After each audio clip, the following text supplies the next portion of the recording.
Good morning. Thank you all for coming.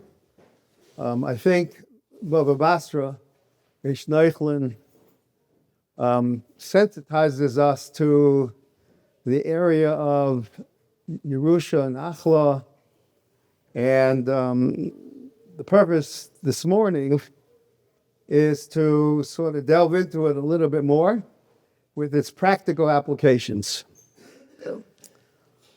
So let's start from the beginning and take it step by step and see where it takes us.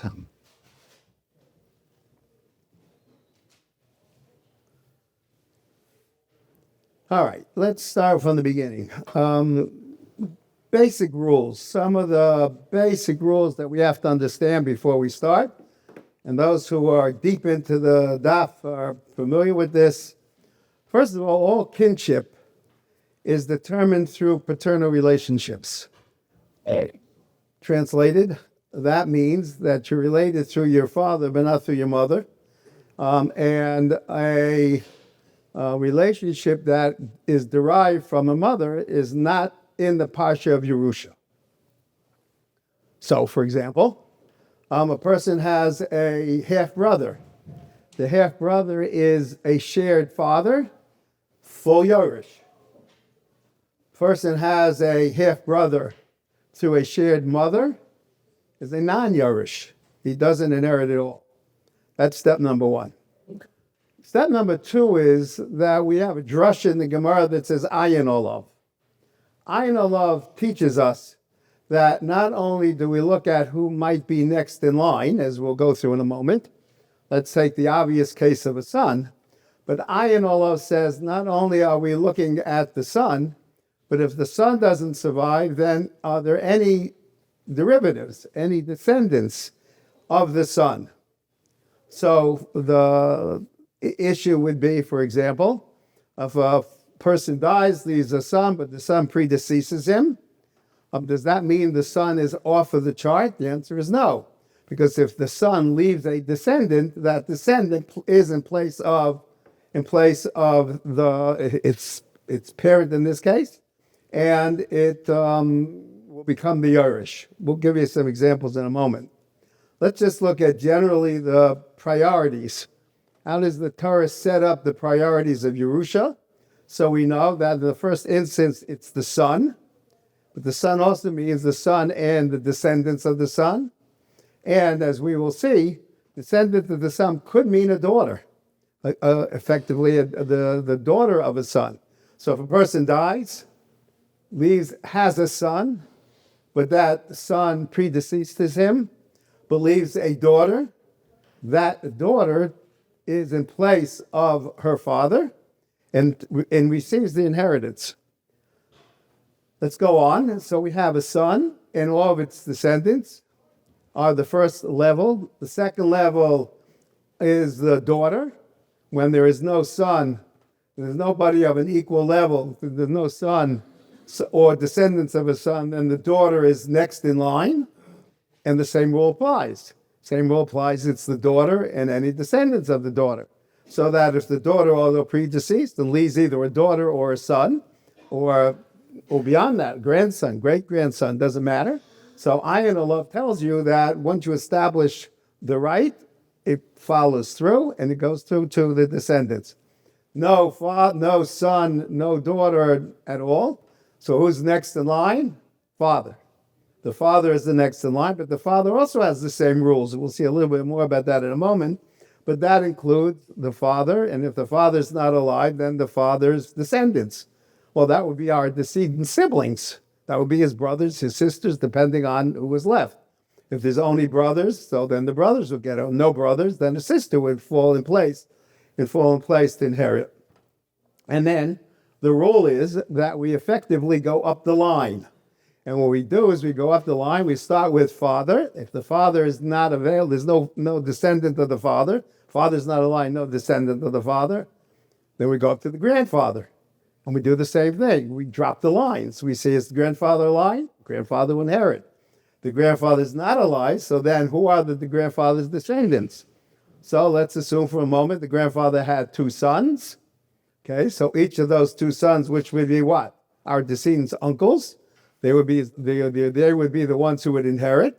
But if one of the uncles predeceases but leaves a child, and it doesn't matter whether it's a daughter or a son, that person will take the share of its father. And it keeps on going. And that's why we say that there's no such thing as a person who doesn't have somebody to inherit from him. Because if you don't go to great-grandfather, great-great-great-great-great, back the Gemara says, some places the Gemara says until Yaakov, some says it tells until the Shvatim, but you keep going as far back as possible, you'll always find somebody, which is an interesting differential between, just keep things in mind, between the secular approach. The secular approach always has a cutoff. They say there comes a point where we stop, we're not going to go that far back. Halacha does. What's the only possibility a person could die without an heir is a ger, who dies without having children. So that person has, and we know the din is that the assets become hefker. Okay. So this business about looking to the descendants, what is that called? What's the process? So the process is called, in the language of the Gemara, mishmush, perturbative representation, meaning that if a person is not alive, then we look to see who that person's descendants are. Mishmush, we move it down to the next level. And so if a person dies who would otherwise be entitled to share, but doesn't survive himself, but leaves over, let's say, two sons, so each of those sons would take a share. Now, let's take the case for a moment of a grandfather. Let's go start the other way. We have, let's call him Rubin. Rubin dies with no children. So then what happens? What happens is we go up the line. And if we go up the line and we say, okay, what about his father? Well, if his father's not alive, well, he can't take. Does his father have any other descendants? No, Reuben was an only child. So then what would we do? We go up to the grandfather. And if we go up to the grandfather, we say, okay, the grandfather is the next in line. The grandfather would inherit. When the grandfather inherits, then what happens? But the grandfather's not alive. So let's see who the grandfather left behind. The grandfather left a child behind.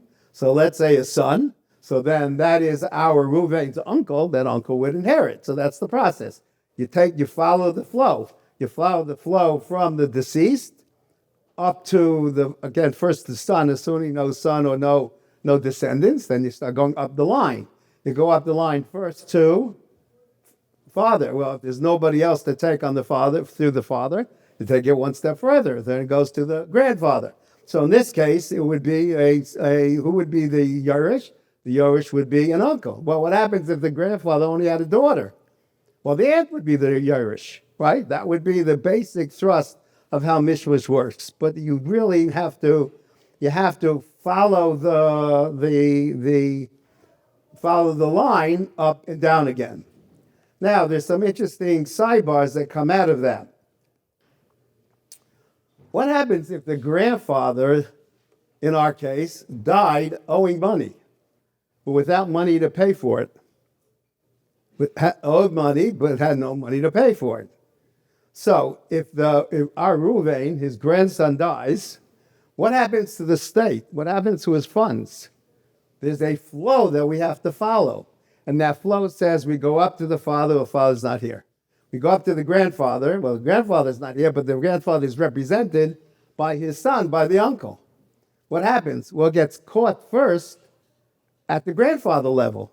That means the assets that will flow from our Reuven, from the grandson, will go up to the grandfather, first pay off the grandfather's debts, the grandfather who predeceased, pay off his debts, and the balance is then available to the nephew. Right? That's the basic thrust of how mishos works. Now, there are certain exceptions to that, and the exceptions to that would be, first of all, a father dies, and he has a son, but the son died predeceased with debt. The son has a child, so it's going to go ultimately to the grandchild. So the rule is that contrary to that flow that we just said, that a grandchild inherits directly from the grandfather and does not stop first, go up to the grandfather, pay the grandfather's debts, and then come down to him. That goes directly. The Gemara has a drasha that it goes directly from a grandfather to a grandson, meaning, or said differently, go directly to the grandson without stopping, in this case, to the son's debts. Again, son had debt, died, didn't have money to pay it. The father then died. And then what happens to the father's assets? Do we say it first flows through the son, pays his debt, and then goes to the grandson? No, it goes directly from the father to the grandson. Okay. Interesting shaila. How is one related to his brother? How are brothers related? Well, we're not related, but what's the consequence of that relationship? Do we say the same thing? Do we say, one second, my brother is related to me because we share a father, so effectively the flow of the Yerusha goes up to the father, and if the father's not alive, then it goes down to the other brother who survives? That's one way of looking at it. Or do we do it similar to what we did with a son or a grandson? It goes directly, right? So interesting, that's a machlekes rishonim. The Ramban learns that it goes through mishmush, it goes up and then down. The Rashbam and others learn that it goes sideways, it goes directly. And there's a big nafkamina, because let's take a simple case. Let's say the simple case where there was a brother, a father who died with debt, and then one of the brothers, he left two sons. One brother was wealthy, and the other one didn't have so much, or really the other one doesn't matter. And the one who was wealthy died. So now what happens? Let's see. If we say that the money goes from the deceased brother directly to his brother, that's a direct studim. It goes directly to the brother. So then the debt of the father is out of the picture. The brother gets everything. But what happens if it's not that way? What happens if it goes through mishmush? It goes first from the brother. Where's it go? Mishmush says, well, you got to go up the line first. Go to the father. But once it goes to the father died with debt, so then now we have money to pay the father's debt. And then when it goes down to the brother, that comes out net of the debt that was practiced. So that's a machlekes rishonim. There are other consequences as well. Let's say ben abanim. We know that Rabbi Yochanan ben Broika says that a person can choose between ben abanim. I can choose between different types of children. I can not different types of all children. I can choose which child I want to inherit. Ben abanim. But it has to be roy. Meaning I can't say I want to give to my daughter and not to my son, because the daughter's not a roy to inherit. So what happens if he wants to choose between brothers? It's the same shaila. Why is it the same shaila? If it goes direct from brother to brother, so he's roy to inherit. A brother can inherit from a brother. But if it goes to mishmush, then it has to go up to the father first. And in terms of the halacha, that's called roy shabaroy. That's a double roy. And on that's not enough to satisfy Rabbi Yochanan ben Broika. So there's a whole bunch of other possibilities where it can create cases in which it makes a big difference whether or not the brother goes direct or the brother goes through mishmush. Okay. What about females? Where do they fit into this picture? So we said that a female can inherit provided there's no male at the same level. That doesn't mean male at the same level. It means that the person who should inherit, take the father, he has a son and a daughter. Well, there's a son at that level, so therefore the daughter does not inherit. But let's see a different case. Let's say where the father has two sons, and when he dies, one of the sons predeceased him. And the son who predeceased, only has a daughter. Does the daughter inherit? Does that effectively the granddaughter inherit? The answer is yes. Why? because the son who died only had a daughter. So there was no, if you will, competition. There was no son who was in place to knock out the daughter. So what would happen in that case? The son would get 50%, and he would share it with his niece and who would also get 50%. That would be the division. The Rashbam mentioned this numerous times, that a female who takes can only take if we're dropping the lines downward. If we're going to say we're taking from somebody, and are you a Yerush of that person? A daughter can be a Yerush from the father, because how are we dropping it? A granddaughter can be a Yerush from a grandfather. Why? Because we're dropping the lines from the grandfather down to the granddaughter. So that works, but it can never go up, right? You can never take it up. What does that mean? That means a son can inherit from his mother, but a mother can never inherit from a son, because that's going up, and that we never have. And it's a rule that the Rashbam posits in that fashion, up or down, and it holds true. There are certain exceptions to this rule of mishos, where we have this neat configuration of how you check it, how you determine who's entitled to inherit. And one of them is a husband to a wife. A husband inherits from a wife, whether that's a deraisa, derabbanan, is a machlokes, Rabbi Yochanan Reish Lakish. But at the end of the day, a husband inherits from a wife. A wife does not inherit from a husband. It's a one-way street. But a wife is, of course, protected by ksuba, right? And we know ksuba is more than just an honor that you have available under the chuppah. A ksuba is a pretty serious document that creates all types of financial benefits.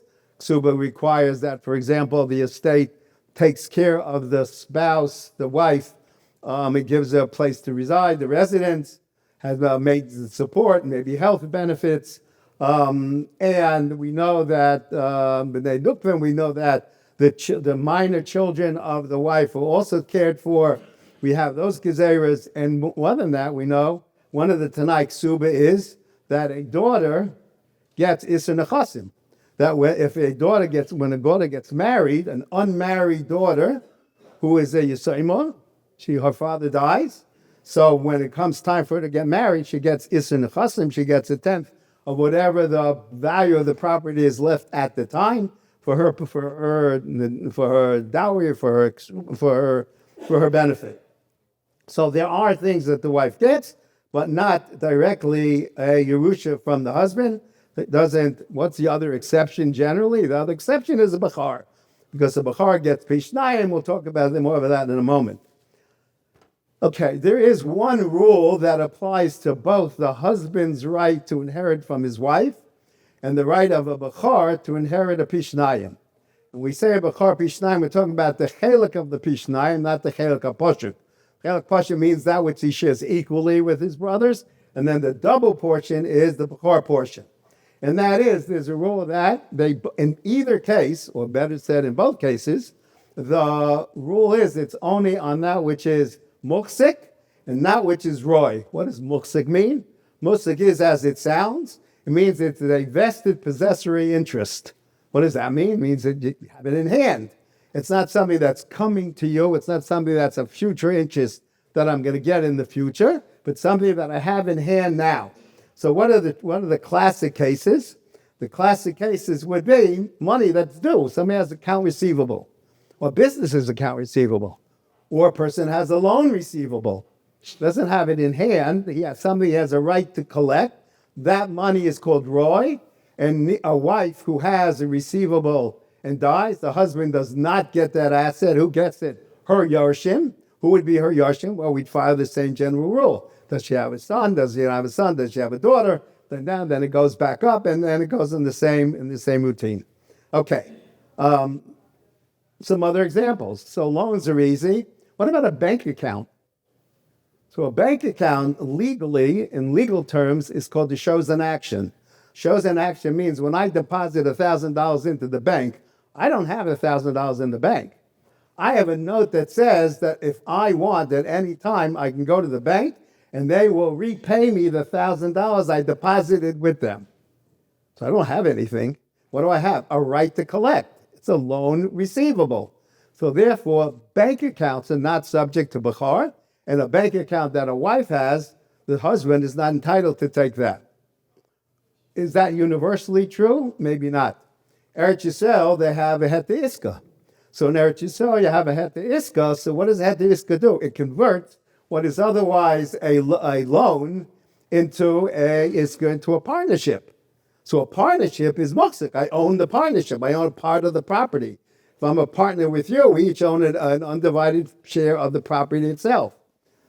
So in Eretz Yisrael, generally, they treat the bank accounts as being subject to bakar, where in America we would not, for the reason that in one place we'd have, unless it's a bank, the from bank that has a hesked bank.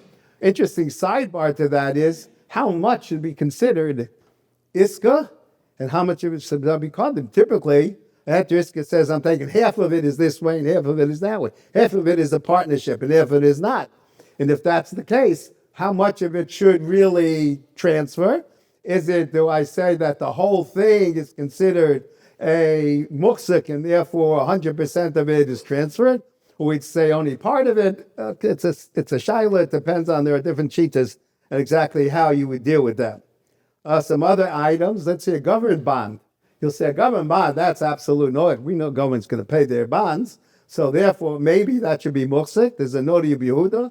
Nodi Yehuda said even in his time, government bonds, in spite of the fact that they may be secured, and in spite of the fact that they may be reliable, they still have a din of roy, and therefore somebody who owns bonds, the bonds are not subject to bakar and not subject to a wife's right.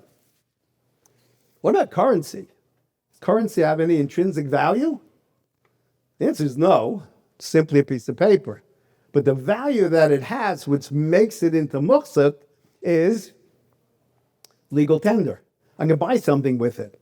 I can't go into the store and give them a treasury bill and say, look, I'm paying for my car with a treasury bill. But I can go in with cash. I can go in with money. So since it has currency represents a legal tender, and legal tender mean it's usable in the marketplace. So that makes it into muksuk. Bitcoin. Bitcoins. Bitcoins are beyond my pay grade. Is the government bonds are tradable? Yeah, they're also all tradable. Stocks are tradable. It's not a question of being tradable. It's a question of what are you trading? I can trade a CD also, right? It's still, what is the underlying issue? Is the underlying issue that it is a right to collect, or is it in something which itself is money? Is it muksuk? Is it a vested possessory interest in a tangible right? It is best of all intangible. So they could use that as to buy something. But not in the marketplace generally. You can't take the treasury bill, walk into the grocery store and say, give me change. Right? You could put that for you order that. Only if they happen to agree. It's not because it's legal tender. And therefore it's not legal tender, therefore it doesn't work. Pardon? Stock. Well, let's say stock. Let's talk about stock for a moment. What about stock in a corporation? Partnership, you own the business. That works. Except to the extent of receivables in the partnership. Because the receivables in the partnership are really roy, not muksuk. Okay, what about stock in a corporation? Well, halacha doesn't generally recognize a corporation. And if it doesn't recognize a corporation, what is it? We deem it to be a partnership. So now, is it a partnership and therefore stock that I have is muksik because partnership has an interest, I have an undivided interest in the assets of the company? Go tell General Motors that you own that car in the back lot. That's yours. Well, that's not going to work, right? So the real issue is, and even if you did, are you able to distinguish between the receivables that a corporation has? So this person has 100 shares of some stock. Now what happens? Now, before I can tell the bakar how much he gets, I have to go to the corporation, figure out what his receivables are, and then make a new calculation, something which is effectively almost impossible. In any event, we have Ramosha of the Igros Moshe. The Igros Moshe says, it's in Ebenezer Siman Zion, says that we don't treat a corporation as a partnership unless you have a significant interest. You have some type of controlling interest. Without having a controlling interest, we treat it simply as What's the benefit of a stop? Well, you have the right to dividends. Right to collect dividends. That's clearly what? That's clearly a receivable. That's right. That's not muhsik. Well, it has other implications as well. For example, if a chametz. It also would be Yeah, maybe the goodwill also. That's intangible. Right. debit card. Like the link to money. Because they're transferring money. You don't have the money. They're transferring money. You don't own the money that's being applied to the debt or to the purchase. Yeah. The access is not the issue. The issue is what's happening. What's happening? I have immediate access. I go to the bank, and I put in a withdrawal slip. I get immediate access. That's not the issue. The issue is what do I have? What's my relationship with the bank? My relationship with the bank is what's defined as a shows in action, which means that it's receivable, and it's like a debt. It's like a debt receivable. It's like a debt. It's a receivable. Coming. Oh, we'll have to stay to the end to find that out. That's the draw. Now I got you. Now lock the doors. We're okay. Okay. Let's talk a little bit about bakar. The first thing we have to do is define who's a bakar. So we know there are two separate bodies of law when it comes to a definition of bakar. There is a bakar for pidyon aben, and there's a bakar for Yerusha. What's the difference? Bakar for pidyon aben is the first child of the mother, and the bakar for Yerusha is the first child of the father. That means that a father can only have one bakar for Yerusha, but he can have many sons who are bakar for pidyon aben, because he had multiple wives, and even if it's one after the other, right? He has his first wife. First wife gave birth to a son. First, that's a pidyon aben. He marries again, has a son. That's a pidyon aben. So you can have multiple wives. Multiple wives can have multiple sons for pidyon aben. You can only have one son for one bakar for Yerusha. So it's interesting. It means that a bakar Yerusha can have an older brother, at least a half brother, right? It can have he has from his mother. He has a brother. His mother was married first, had a son. So that son was and now she marries again, and now she marries again. And the husband now, this is his first. So he's a bakar Yerusha. But the wife's first child was her bakar for pidyon aben. So a bakar Yerusha can have effectively an older son. An older brother. And you can have multiple bakar for pidyon aben, right? Because that's obviously easy. A couple of rules about distinctions between a bakar Yerusha and a bakar Nachla. A bakar pidyon aben. Sorry. Number one, haba'ach hanefel. Right? There's a miscarriage. So ba'ach hanefel, we know, is not a bakar pidyon aben. Right? If the mother first miscarries and then has a child, so then there's a din of the bakar. There's not a bakar pidyon aben. I will tell you, having heard what I just said, if anybody's in that situation, they should go ask a shaila, because I must tell you, b'didi aviyuvda, and I asked two great poskim. I didn't understand either of them, and they said I needed I was at a shir, and I heard that even after a miscarriage you need a pidyon aben. I said can't be. It was a shir that Rabbi Heinemann gave. So I ran over to Reb Kolevsky. This goes back a couple of years, I guess about 50 years. So I went over and I asked Reb Kolevsky, and he gave me the same answer. So I had two great poskim. I did it without a bracha. The only shechiyanu was made by the kohen, who got to keep the money. Okay, it was a cheap way of buying a shechiyanu. But so I just raised that issue because there are poskim who will tell you that a bach hanefel, it depends, and this was whatever the facts are, it doesn't matter, but it's an issue that maybe the lesson a lesson I've always taught my children on that is, if you think you know the halacha, don't rely on that. That's why you have to ask a Rav when you have a shaila about halacha. Okay. Having said that, there's one thing that works both by a bakar lepidyon and a bakar for Yerusha. Somebody who comes after a one who is born by cesarean birth. Somebody who's born by cesarean birth is neither a bakar lepidyon and nor a bakar leyerusha. Okay, a couple of rules to remember. Okay, a couple other things. Let's look at the bakar. Remember, a bakar is only a bakar to his father, not to his mother. So, for example, if the father leaves everything to his wife, and then she subsequently dies, then she subsequently dies and leaves it to her. The bakar has no rights because that money is now owned by the mother. Bakar has no interest, has no rights when it comes to the property they inherit from the mother. In order to have a bakar, you have to have at least 2 sons, right? You can't have a single son with entitlement to bakar. You'll tell me that's obvious. You'll see when we talk about the will provisions where people carve out in order to make all this work, the Lamaisa, and when they want to provide for daughters and how you do it. So sometimes when people say, well, I give to my son, my single son, 2 shares because he's the bakar, and I give to my daughter 1 share. No. There is no bakar when it's only 1 son, right? And a single son can't, by definition, be a din of bakar.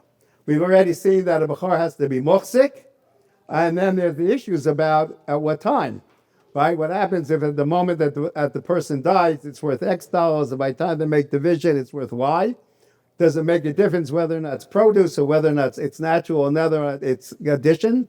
Did they take the money from the estate and add to it? Did they take the money from from the other brother and add to it? Those are all shilas that we've all encountered recently in the Gemara. So you know it, so I can skip it. Okay. All right. Next question. Next question is, we know that the Dina Yerusha is mishpat. The Torah calls it mishpat. Does that mean it is immutable? Does that mean I can't change it? What are my choices? What are my opportunities? So let's explain what that means in the first instance. In the first instance, that means, in the words of Chazal, I really can't change it. Why can't I change it? Because a person, it is not his. When a person dies, doesn't die keeping the property. It's einu shelo. It's einu b'rishuso. He loses all rights to the property. It's no longer his. So what happens? Is it hefker? No, it's not hefker. So what happens? It goes through a process which we call the tfusas habayis, which we call the estate. For what purpose? For distributing it to those who are the rightful heirs, right? That's the process. But if it's einu b'rishuso, how can I tell what happens to it? If I tell people after a person dies, he says, I want it to go here, there, and there, doesn't matter. It doesn't matter. It doesn't have it can't be effective. It is not effective.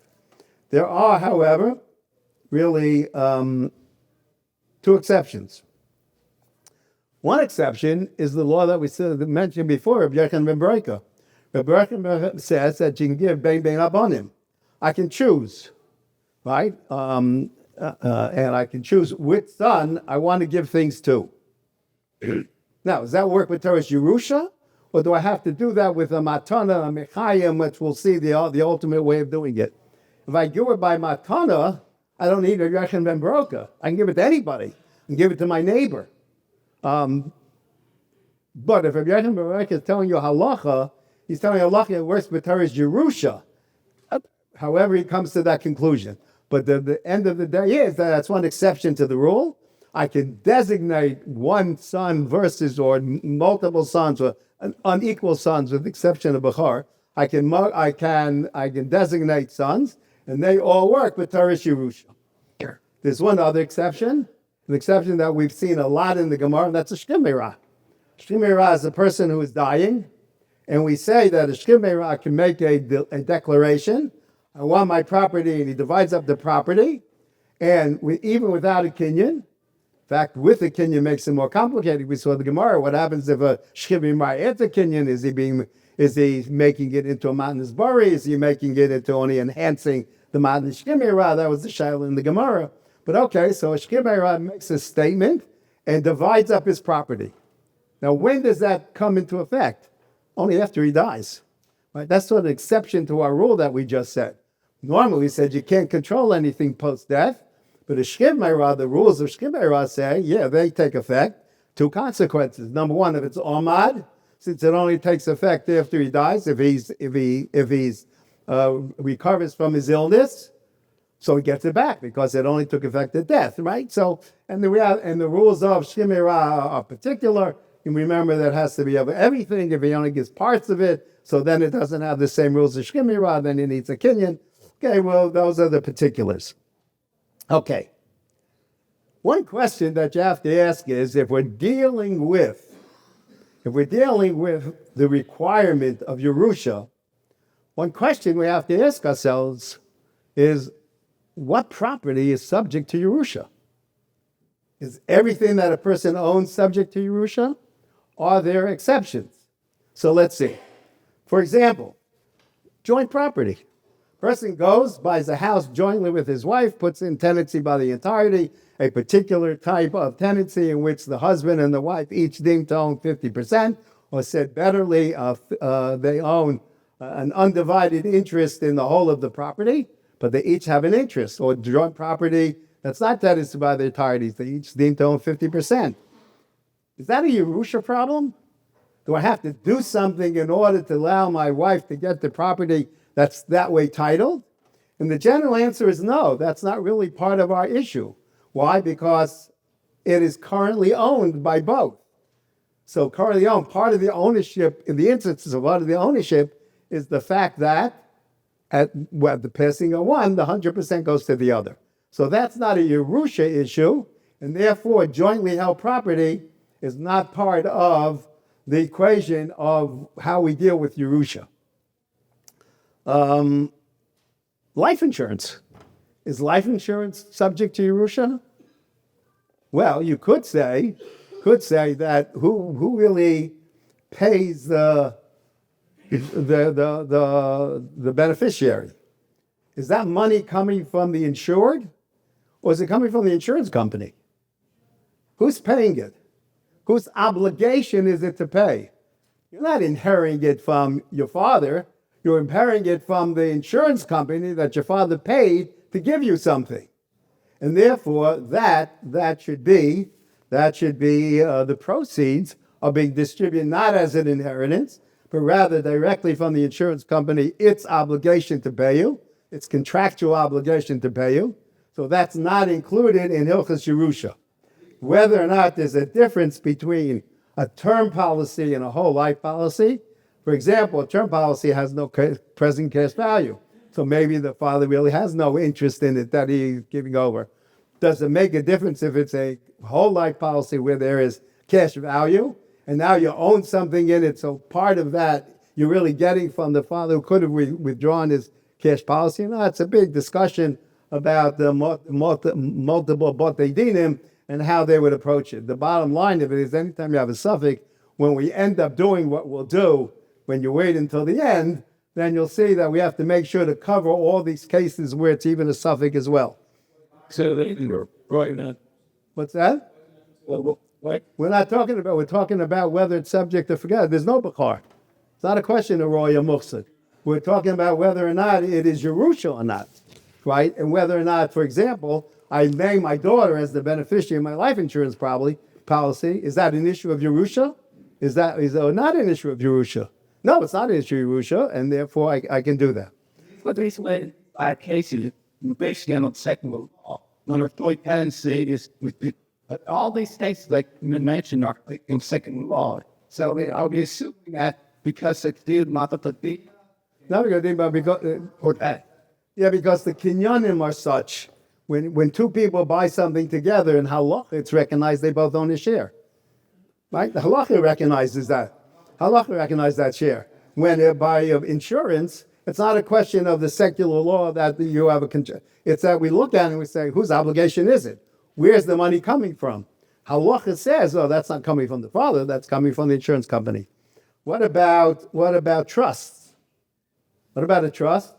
So a revocable trust is clearly the equivalent of a will, and therefore subject to Yerusha, right? Because a person can change it, reverse it. It's all coming from basically the same thing as a will. By the way, that's the way the secular looks at it. It's consistent because it's viewed to be a testamentary alternative, right? A substitute for a will, you put a revocable trust, and it has the exact same consequences. What about an irrevocable trust? Right? It creates a trust for an irrevocable trust where the grantor doesn't retain any rights for himself. Is that a shiloh of Yerusha or not? That's a big deal. And there's a big machlokes as to whether, or I should say differently, it's not clear, to what extent that might have halachically a consequence, because the din of an apotropos is really different than the din of a trustee. And therefore, if we apply the apotropos rules, so then we have to see whether or not it might be deemed to be sufficient to revert back to the Yerusha or not. That's an issue. I think it clarify a concern of Unity State law of California. Does that mean that the husband who looks up in math, the other is not? Maybe. Could be. What about retirement assets? My IRA, my 401k, right? And now, legally, I have to name my wife. Does it work? Do I have to do something to make it work or not? So that's also an issue. Is that similar to life insurance? Who pays the retirement account to the spouse? It doesn't come from the husband. It comes from the custodian or the trustee of the IRA who's making the payment, similar to a life insurance where the rights stem from the contractual obligation of the custodian of the retirement account. What's that?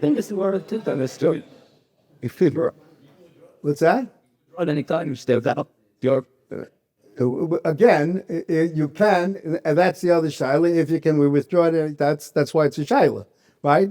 You got me halfway through. The other side of it is exactly that.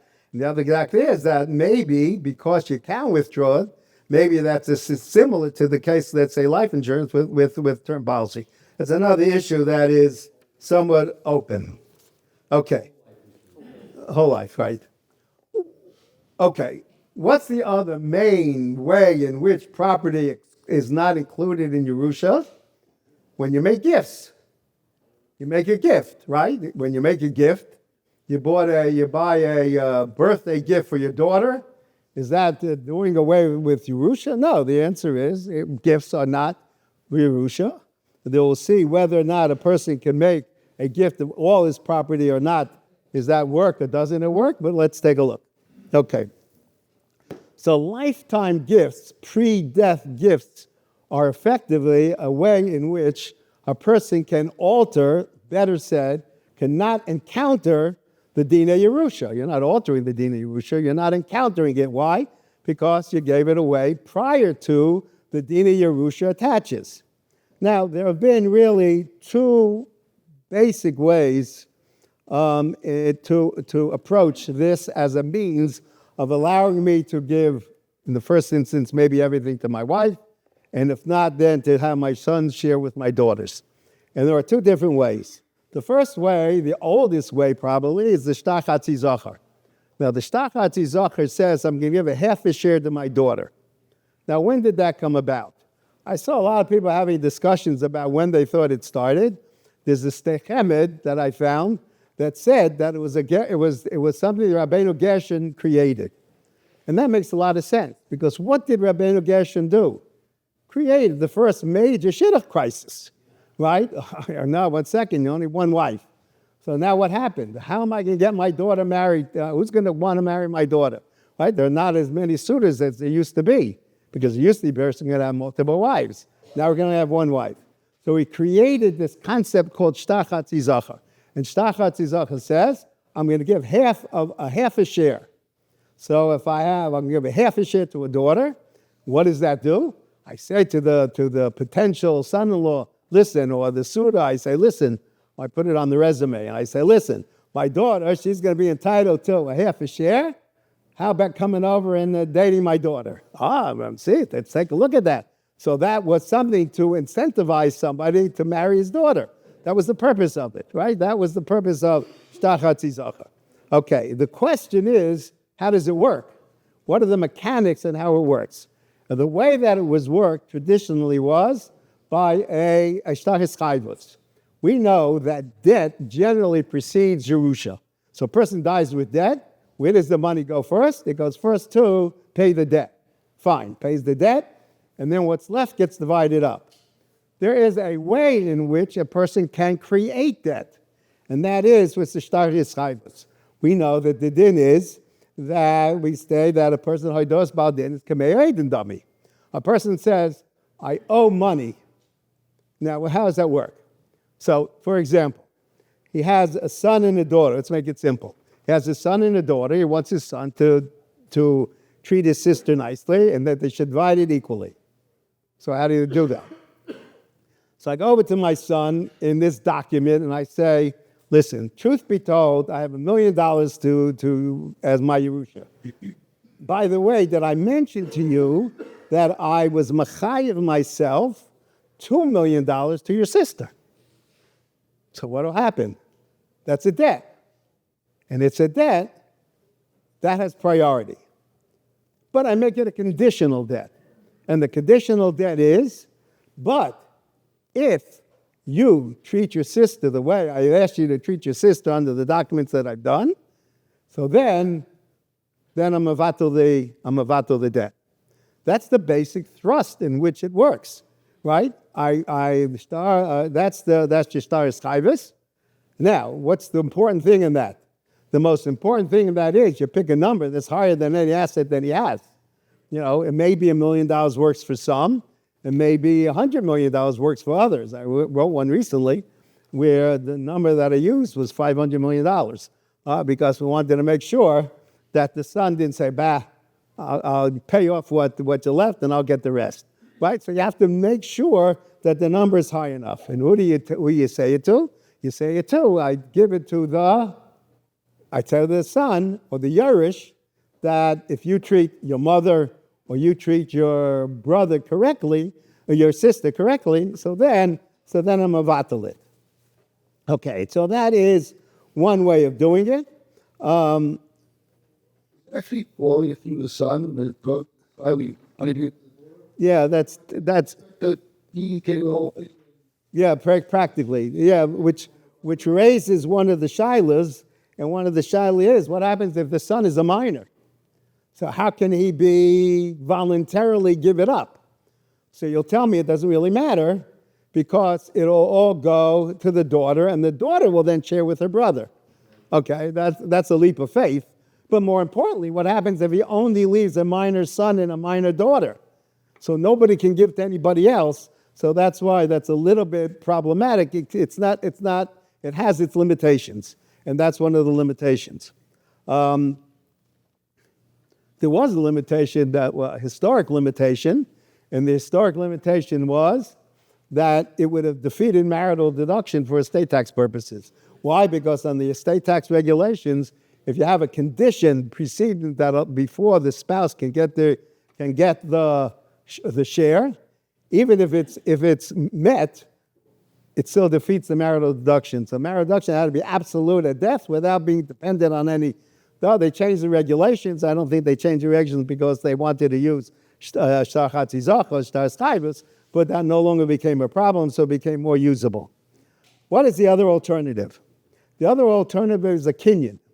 What does a kinyan mean? I do a shtar, and I say, with this shtar, I make a kinyan, suitor, as I tell people, they do it just like when you sold your chametz, right? When you're designated to sell your chametz, right? You make a kinyan suitor, and you do a shtar, you actually write it in the document, and what the document says is, I'm doing everything that I have, I'm doing it mishrachas kaidamisa. Doing mishrachas kaidamisa. And therefore, I've converted what would otherwise be an inheritance into a lifetime gift. Lifetime gift does not encounter Yerusha problems. I can do whatever I want. We'll see a little bit more about that in a moment. Okay, what are the issues? The typical issue is called sekinyano. What happens? I make the document today. I make the kinyan today, and 20 years from now, he dies. It's Shachas Kaida Misa, 20 years minus 2 minutes, okay? Kosa Kinyano. We know that if the kinyan was already terminated or completed before the effect of it, so then it doesn't work. So how do we get around that? We make the kinyan me'achshav. It's me'achshav, it can now, but with a future date, and we know we can do those things. So therefore, this document actually says it's me'achshav. What about if I change my mind? I'm doing it today. I don't want to give away something permanently. Okay, so we make it revocable. Why? We can address that as well. What's the biggest problem using a kinyan? A kinyan can only affect something which is bol olam, which he owns today.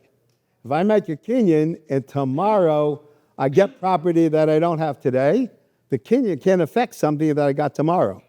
So that's a real issue with davar shel bol olam with the kinyanim.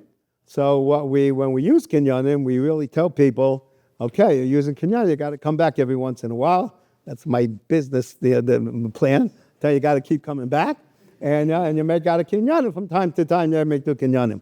People are generally, I should point out, people are hesitant to use the star chayvus because people feel like I'm going to tell my son that I owe my daughter $10 million, and he knows it's not true, and she knows it's not true, and people are very uncomfortable doing that. So I've encountered that a lot. Where people just, I say, but it works. You know, Haidos Baldin, you give them all the lumdis, but not everybody is into the lumdis. Okay. Okay.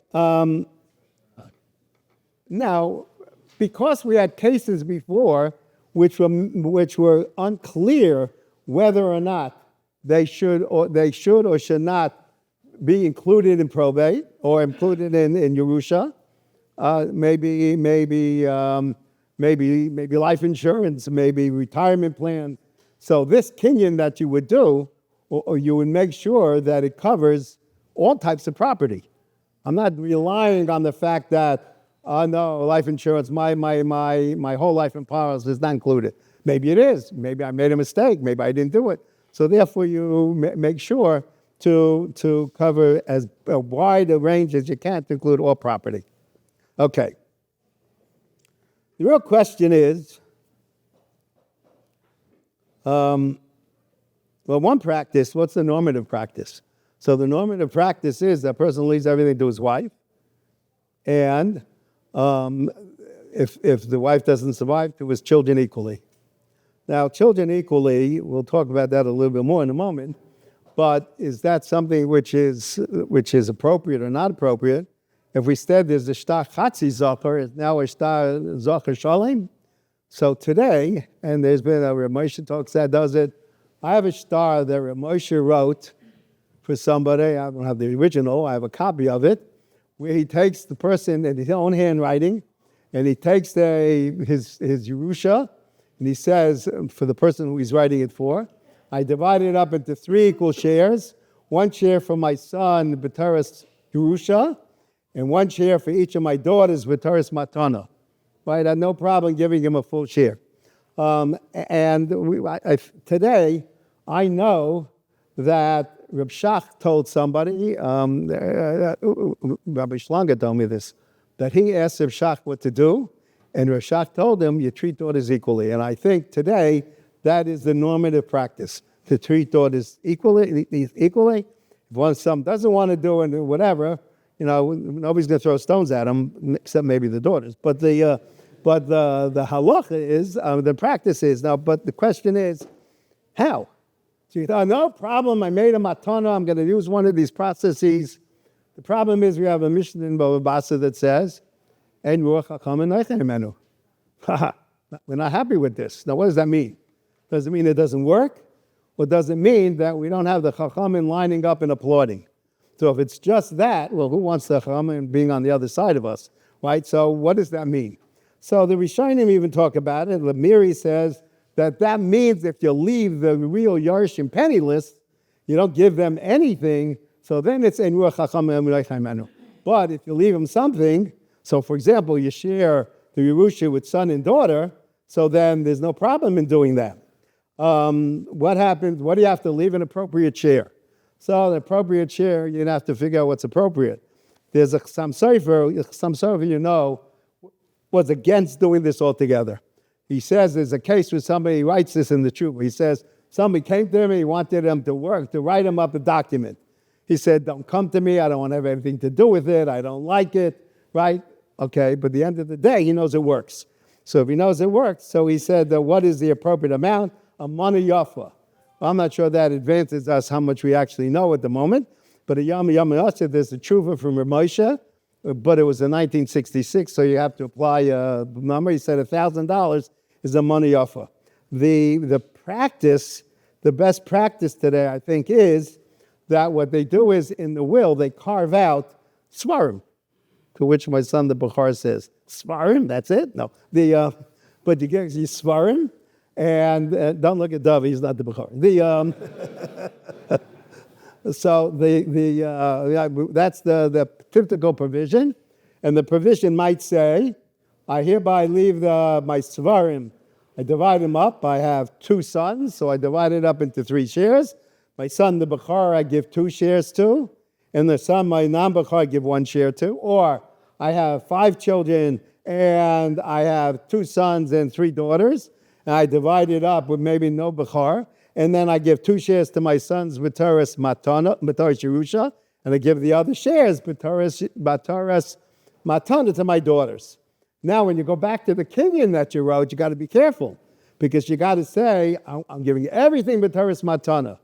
Well, not true, because you gave the svarim to your sons b'toras yerusha, because you want to be makayim, the mishpat, the inyan of yerusha. I don't want to exclude them totally. So the kinyan has to say, with the exception of those things, that I leave specifically for yerusha. So we have this carve out that we would put into the will. Okay, so a couple more points, and that is, what about cutting out a son? Cutting out a son. Now, he has been a mechutziv. Again, don't look at that. He's been a mechutziv. He's been a terrible son. He never visits me. He says bad things about me. Should I cut him out or not? So we know there's a bunch of there's several Gemaras. Gemaras don't come in bunches. There are several Gemaras. There's a Gemara that we had in Bava Basa in Kuf Lamed Gimel. Amalei Shmuel Reb Yehuda. Loisei be'avur Santa. A person shouldn't be there participating in moving the Yerusha. Santa is Yerusha. Afilu mibarabisha lebras tova. Even from a bad son to a good son. Don't cut out son because you don't think he's the best person. I heard that in the din that I once had, I heard from Reb David Cohn from Brooklyn, who said, never use a will to punish a child. It's not the place to punish a child. Okay, but how far does that go? Now, the truth is, the Gemara in Ksubas says, more adds to it on that same statement, says, why? Because the law yadia, ma'izar nafik minei, because you don't know who his children are going to be. He may be a bum. He may not even be Shomer Shabbos. But he might have frum children. And if you turn him off, so you're going to turn on him and his future generations, and that's not such a good idea. And therefore, you should make sure not to disinherit somebody simply because he is your, quote, Barabisha, because he's your bad son. How far does that go? So there's Ramosha says that, well, it depends. How bad is bad? Let's say a person, Rachmana litzlan, marries a shiksa, so there's not a lot of possibilities that the children coming from them will come back. So that type of thing, you're allowed to cut off, and so it depends on how severe the issue is before one does it. But there's another rule, and the other rule is the Gemara in Shabbos. The Gemara in Shabbos in Daf Yud says what I call the golden rule. It says, let me read it to you. Amar Rava ba Machasya Amar Rav. Amar Rav Chama ba Megoria. Amar Rav. That's how we make up time in the Gemara when we have 3 sentences, the 3 lines that are just Amars. La'olam la yeshanu ode beno ben abanim. A person should be not change, give unequal distributions amongst his children, Banai ben Abanim, even though technically you can. Rabbi Yochanan ben Berekah says you can even do it right. Ben Abanim you're allowed to, but don't do it. Why? Clear the Gemara. Shebishro mishgol shnei sloyim, because of the value of 2 sloyim, of milas, of good wool, shenosin Yaakov liYosef, that Yaakov gave to his son Yosef, Yosef Misharbanav, Niskano Yaakov, V'nisgago Hadavar, V'yardu Avisenul Mitzrayim. Boy, that's a pretty serious consequence. And we're not talking about some people. We're talking about Yaakov Avinu. We're talking about the Shvatim.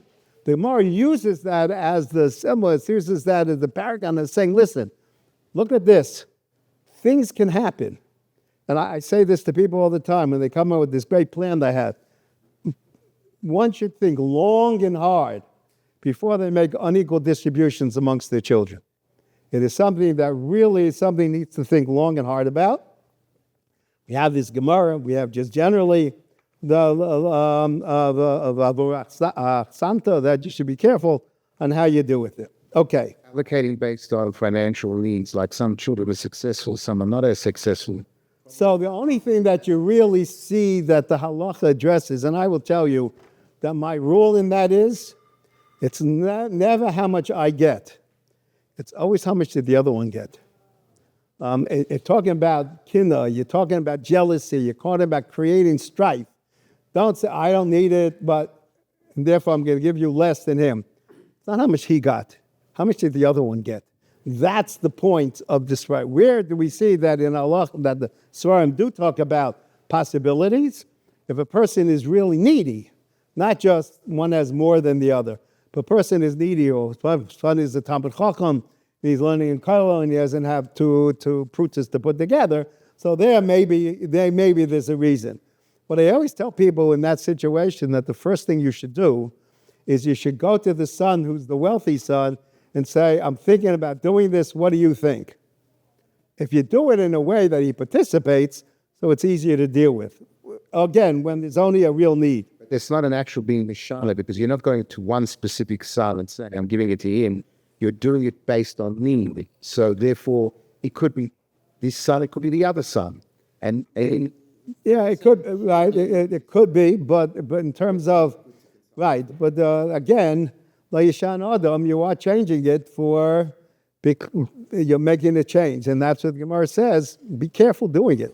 Be very, very careful before you make those changes. Rack. Boys like you withdraw walk. Yeah, I do, but that's not answering this issue. That's not avoiding machlokes. That's just avoiding lawsuits. There's a big difference. But so they'll never speak to each other. That's as much of a problem. Okay, let me just go. We don't have a lot of time left. Only about an hour or so. Let's a couple exceptions to that. We talked about that. Okay, what about stucco? So it's interesting. There's a whole broad range of issues about whether or not it's appropriate for stucco to be placed as part of this plan. There's a Sam Sofer that seems not favorable to replacing Yerusha with stucco. Ramosha says, what do you mean? Stucco is for the benefit of the donor. You're allowed always to protect yourself before you give to somebody else. So you're also a Yerush, if you will. You're not technical. You're the Yerusha that you leave for stucco. But when you do that, you have to consider the needs of the heirs too. I mean, it can't be where you drop everything and you go in one direction. There's a Gesher Chaim that suggests that, And you call it correct? that stucco have to be Chal Chaim. So it seems that it probably does for the same reasons, because why it's stuck any better, right? Unless you're going to say, right, that whether or not it has that halacha, and maybe it does, maybe it doesn't. But if he wants to do it right, he should do it like everything else. There's a Gesher Chaim that says 51% for heirs, and stucco gets 49%. There are a lot of different possibilities. Again, in each case, they said, but consider first the family needs, which have a priority. Okay, let's the last topic. I know that comes as a relief. Is what about a will? Does a will work? Right? I have a will. I didn't do any of these other things. I did nothing else but write a will, and hopefully paid the lawyer for writing it. Okay, so is a will work or doesn't it work? Right? First issue is there's a fascinating issue. First issue is the Gemara says that Abaya said that if I leave a document and the document says I'm giving it to you Yerusha Matan Yerusha, or Matana Yerusha Yerusha, or Yerusha Yerusha Matana, as long as in the phrase in which you're setting it up has the word Matana in it, says Abaya, we're going to treat that as a Matana Mechayim. Right? That's Abaya. Right? It's Abaya. So the issue is, could we rely on that? So before the modern trend has been to do away with the archaic language in all documents. It's a shame. Because what is the traditional language? Traditional language, I hereby give, devise, and bequeath. What do those magic words mean? Devise means I give property that is real property. That's a devise. I don't bequeath real property. I devise real property. Bequeath means I give not other property, tangible personal property. Right? I give the car. I don't devise my car. I bequeath my car. What's what give doing there?